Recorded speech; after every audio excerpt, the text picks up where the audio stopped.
800. Canada's new government will be action-oriented, driven by a smaller but highly experienced team made to meet the moment we are in. Our leaner cabinet will focus on two priorities in particular. First, protecting Canadian workers and their families in the face of unjustified foreign trade actions.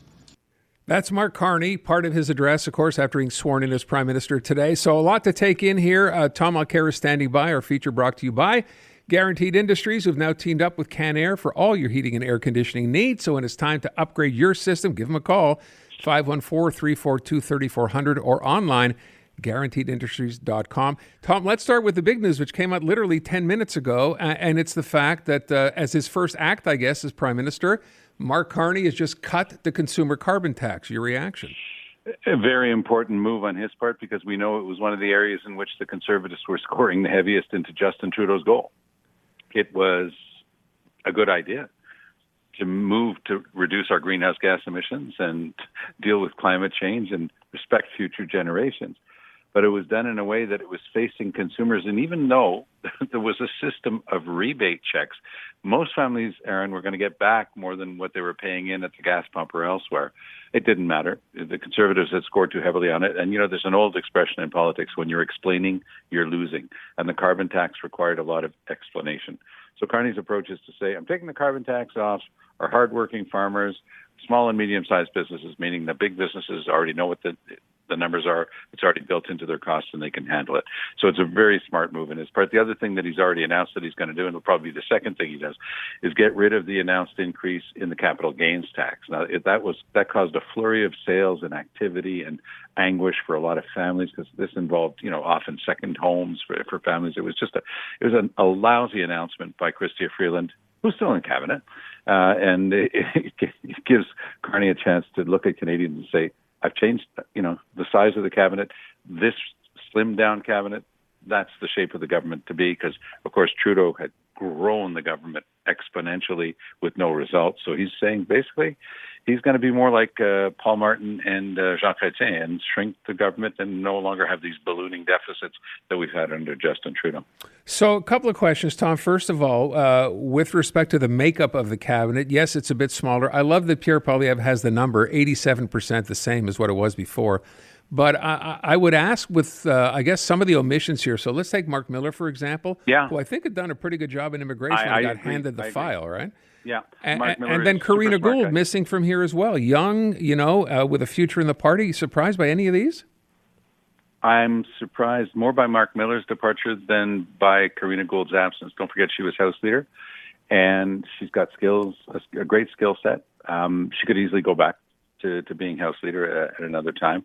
And I think that what Carney is saying is, you know, this is a slimmed down cabinet of people with deep administrative experience, and that's what he wants.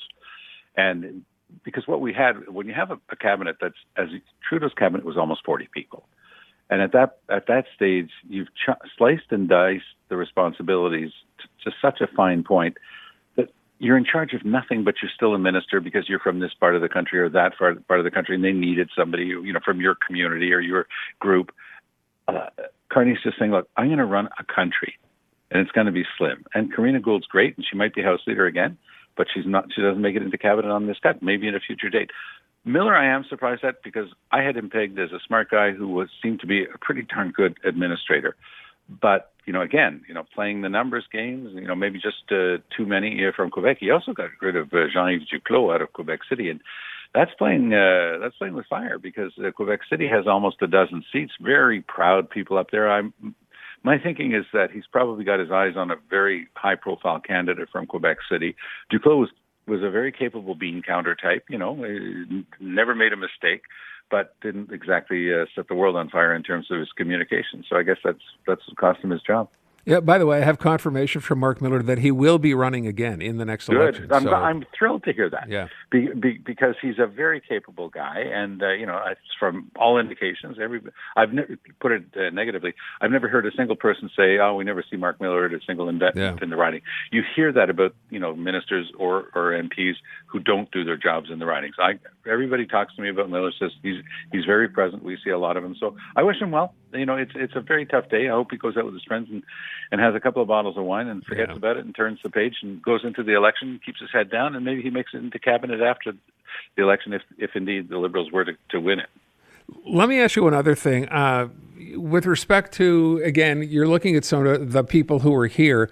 I got to wonder at some point, Doug Ford, who's been, Mr. Team Canada, at least up until now, does this change his position now that there's a new government in place, if you will? Well, I haven't seen Doug Ford sit down and have a brunch, with a bottle of ketchup and salt and pepper on the table in a little very modest restaurant, as he did very intentionally at the beginning of the week with Mark Carney.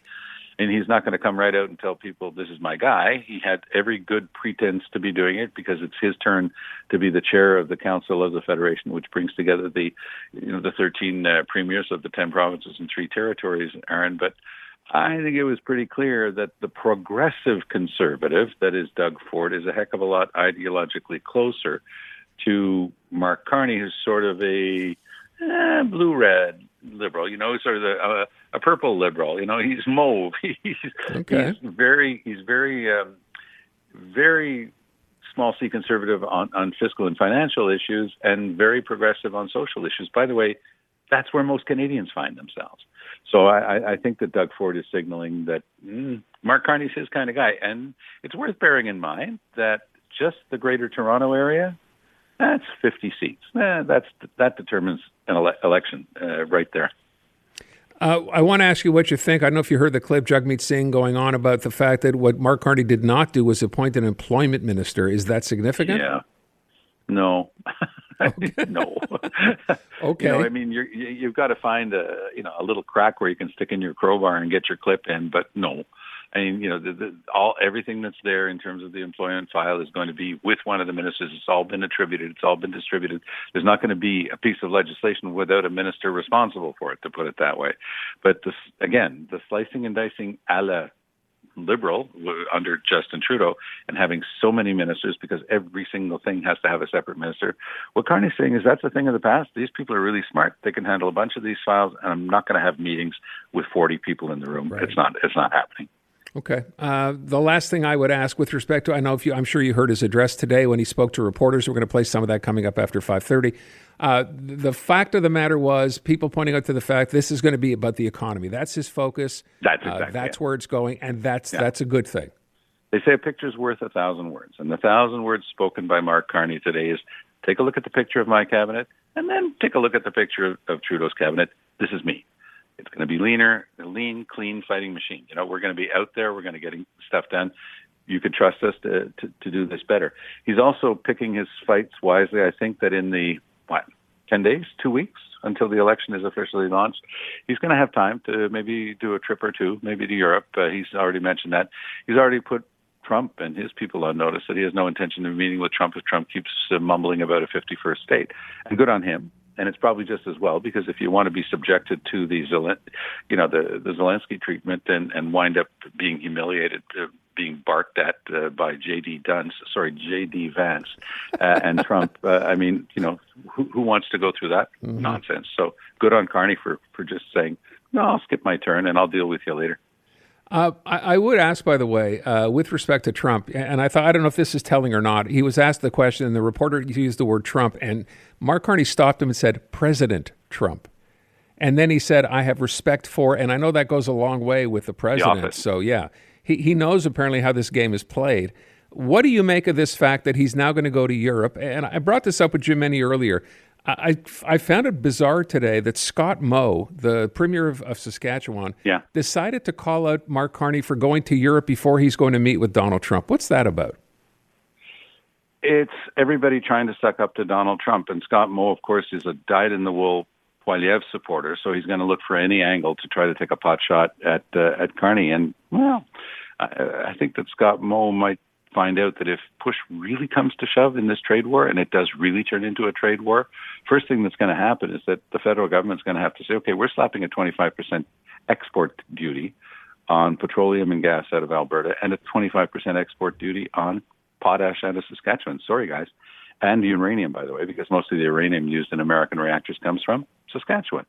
So Mo, I know Scott Moe. I mean, I the Saskatchewan Conservatives, they call themselves the Sask Party because the last time they were the Conservatives, a bunch of them had to go to jail. So they play the game rough, and this is exactly typical of it, trying to go after the person who's just been sworn in as Prime Minister, saying, oh, you should have done this and not that, and you should have jumped this high, and you should go kiss the ring south of the border. Trudeau tried that, and I still think that Trudeau was right to try it, and it turned into him getting mocked by Trump, saying, he was down here 15 seconds after. And by the way, I don't know if you caught this, Aaron. It was fabulous in the world of making stuff up. Marco Rubio today, to explain why the Americans are talking about the 51st state, blamed Justin Trudeau. Did you catch this? No. It's fabulous. So you remember when Trudeau met with Trump, he said, this could crush our economy if you ever did something like that. And then Trump said, well, if your economy's that weak, then your country's really nothing. And Marco Rubio had the temerity to say, so basically it's Trudeau's fault by putting it in Trump's ear that Canada was like this nothing country that could be crushed by a tariff war. So you guys basically don't exist, so we might as well absorb you. I mean, that's the gist of what we got out of Marco Rubio today. I thought it was fabulous. Maybe we can take some solace in the fact that at least, I don't know if you heard the German chancellor talking today about Europe being in Canada's camp, so there's something to be said for that. So yes, and there is. And you know what? Smart people are talking about, and tip of the hat to Jean Charest, who was in there very early years ago, talking about the need for a free trade agreement between Canada and Europe. And that's pretty well in place, but the French government is still blocking it because French farmers don't want it, but that's another story. But overall, there is an open door for Canada becoming part of the European Union. It's like calling the Gulf of Mexico the Gulf of America. I mean, it's not, it's the European Union. So, could we become an even closer partner? Yes. And could that alleviate any threat in the future of the Americans trying a stunt like this again under some future government? Yes. And I think that that's what we have to do. We've got to diversify. We've got to stop putting all our eggs in the American basket. By the way, I asked our reporter in Ottawa, he hadn't heard at this point. I wonder if you have or if we've heard anything here. When Doug Ford left that meeting with Howard Lutnick yesterday, he came out and said, it went really well. We've toned down the temperature. Best meeting ever, yeah. Have we heard anything from the U.S. relating to that meeting that you've heard? No, and Doug Ford, who's very good at this himself, by the way, was this is like the best junior hockey player getting on the ice with a grizzled 14-year NHL veteran. Trump and Lutnick will just tear up. People like Ford, who tried to say, I'm going to do this. And then he comes out of the meeting and said, great meeting, which is, of course, a way of saying, I'm not going anywhere near those tariffs again because they're going to destroy my steel industry. So it's learning the hard way, And by the way, I think I'm with about 42 million other Canadians and saying, good on you, Doug Ford, for threatening to punch them in the nose. But we saw how that worked out. Tom Mulcair. Tom, have a great weekend. Thank you so much. Be with you. All the best to you, Aaron. You take care.